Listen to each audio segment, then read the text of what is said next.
Yami yonke bengilungiphilela umndeni wami. Yonke into engiyiyona ngiyinikele kumndeni wami. Namhlanje ukhetha ukwenza nje. Uzongihlambalaza kanje. Bukhona ubufakazi obukhomba ukuthi mina ngeke ngaletha ishende emzini kamyeni wami.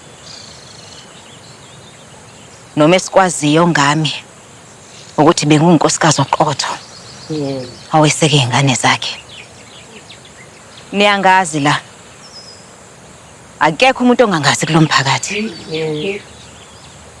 Akekho umuntu ongazi ukuthi mangilahlekelwe umyeni wami kwakubuhlungu kangakanani. Kodwa kunokuthi impilo yimi ngavuka ngayithatha, ngasebenza kanzima. Manje yini leyenzakalayo la? Kodwa kangimangali. Ngoba vele makuwumuntu wesifazane kuyaye kube njena.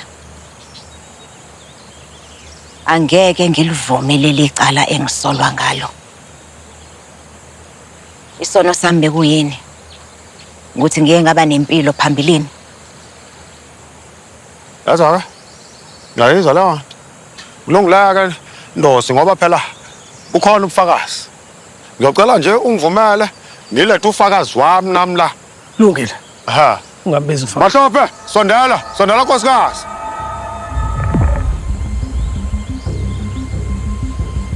Sapasha. Sanibonani. Kwenzakala? Nokwanda Magwaza. Yebo. Ingabe unaso isizathu sokukholelwa ekutheni umnakwenu lo uyathandana noNqobezitha lo Ini? kaNtanzi? Untanzi? Madoda. Sisengicela ukuthi ayilona iqiniso lento.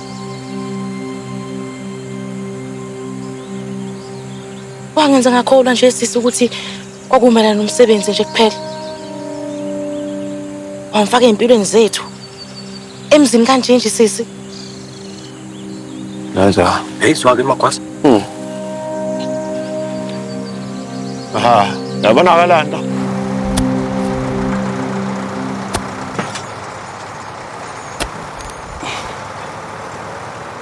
Katheni.